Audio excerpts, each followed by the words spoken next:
Hello, divas and dolls. My name is Grant Valeska, and welcome to my very first YouTube video. So I've never done anything like this. I'm gonna be 100% transparent. I am not a cinematographer. I am not a video editor. We'll see where this goes. I'm open to tips. I'm open to tricks.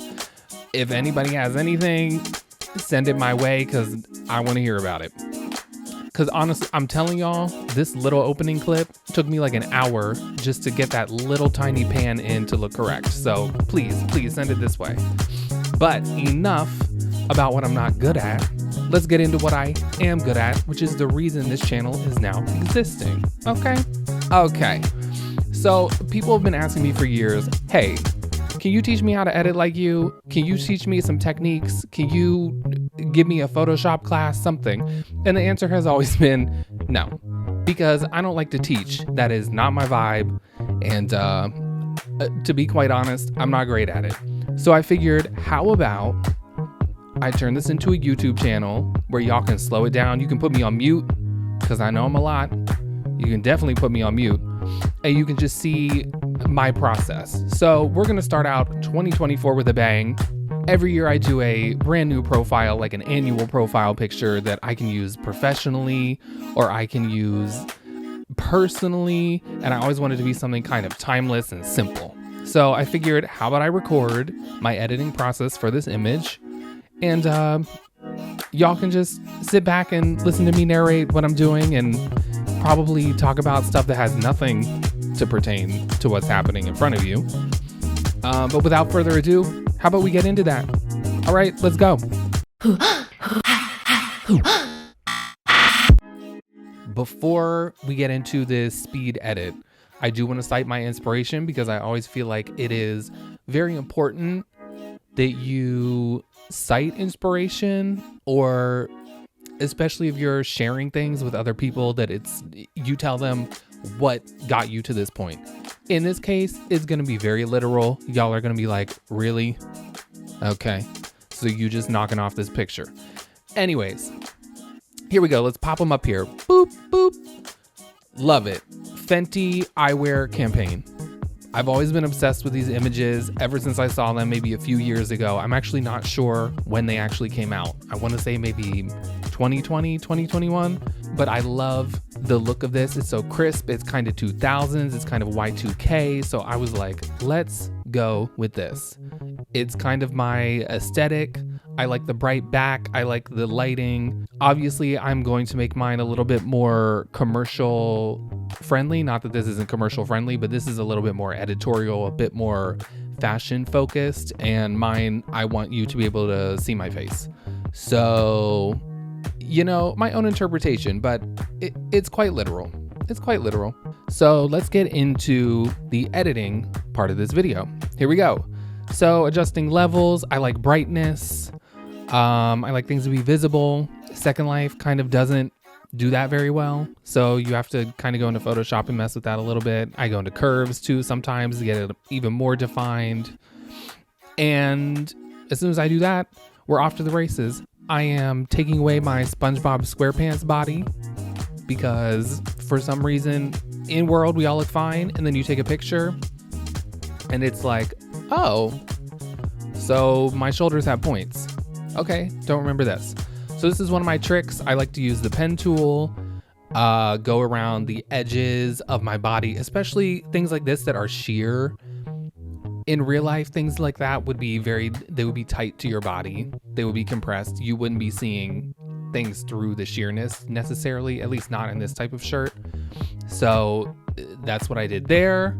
And then we are taking a chunk of this chain that you could see was clipping, and I am cutting it out very precisely, which is really annoying, and I hate it. And there's probably an easier way to do this, but here we are. This is what I do.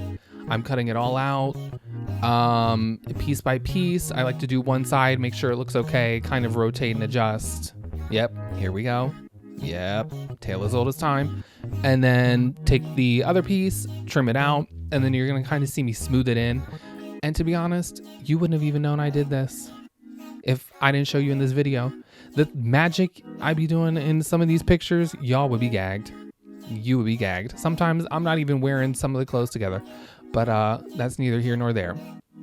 So now we're gonna do the other side. Also, if you guys just saw me merge those layers together, please don't cuss me out. If you're a photographer, I know that everyone's like, you're insane. Why are you doing that? You don't like to keep individual layers? No, not really. I like to live life on the edge. Like, let's go. Also, I love that I said this was a professional shot and it has a bulging nipple. Okay, to make that make sense. Sure.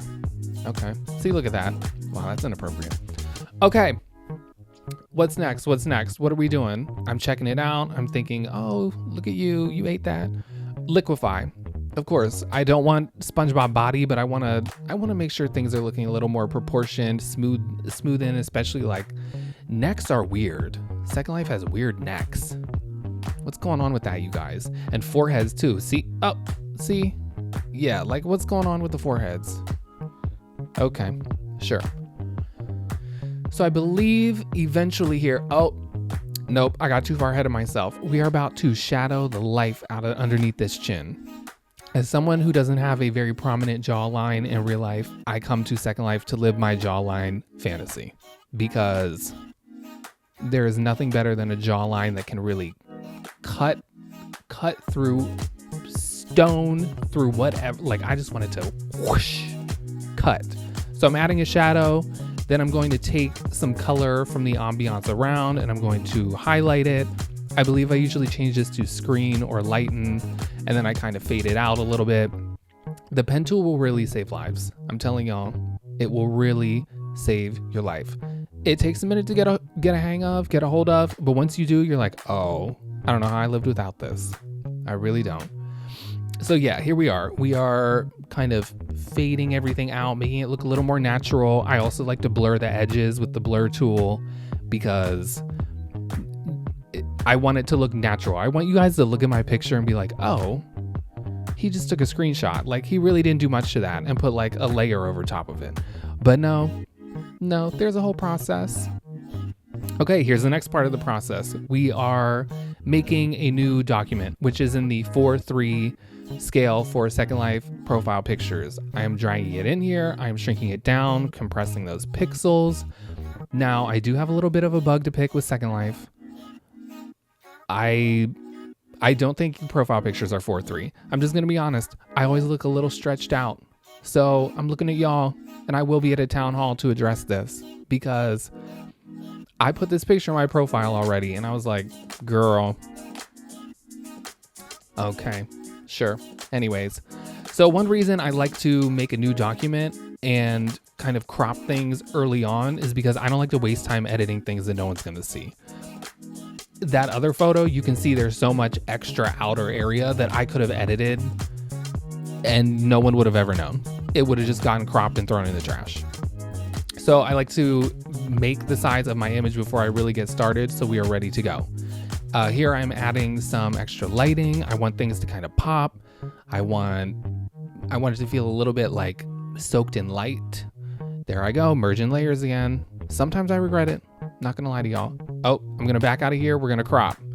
Go back in. There we go. Yep. So the camera raw filter, if you have not messed with this, it will save your life. I am obsessed with it. You can get clarity, you can get texture, you can sharpen super precisely, you can change colors, you can even add grain that way.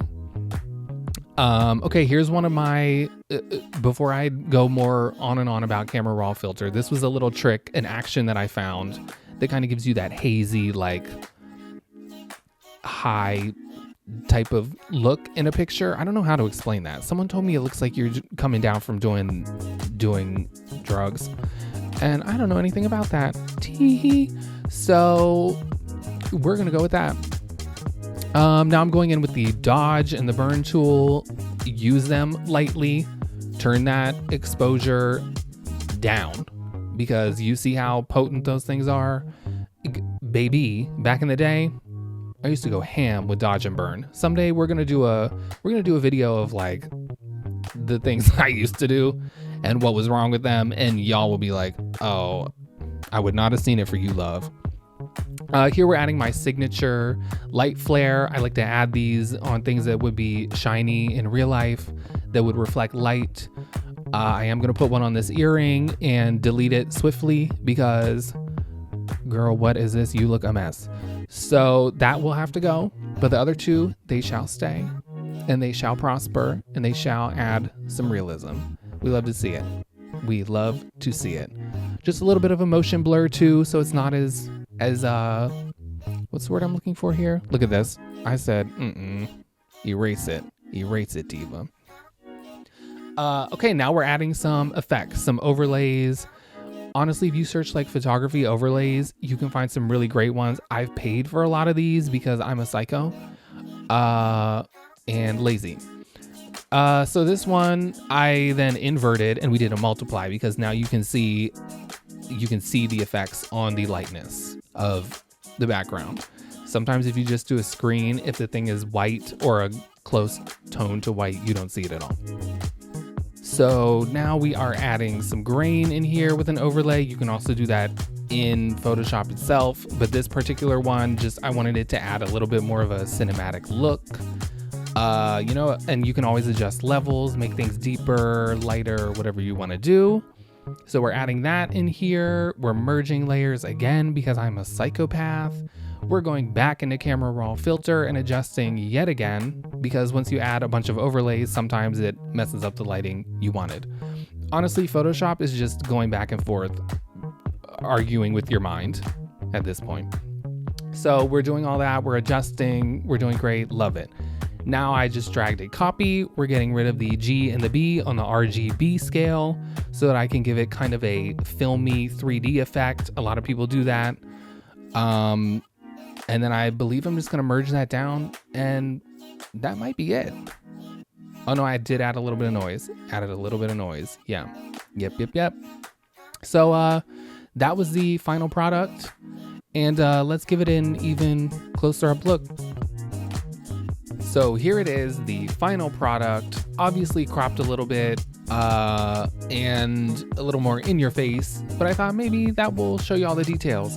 Also, like I said, new to video editing, not really sure how to do some of this stuff. So like I requested earlier, please give me some tips and tricks. Thank you so much. I hope you guys enjoyed this video. I'm sure over time I will get more comfortable. There will be less pauses, less ums, less so's. But if you stuck it out for this 13 minutes, congrats. And I will definitely have more things coming very, very soon. Give you guys a little bit more insight. If there is something you would like to see, please put it in the comments below. And I will be watching those very closely. You can also find me on Flickr, on Twitter, on Facebook, and those links will all be below as well. So I hope you guys enjoyed, and I hope you maybe learned something new. And if you didn't, maybe I made you laugh. Maybe not. See you soon. Bye.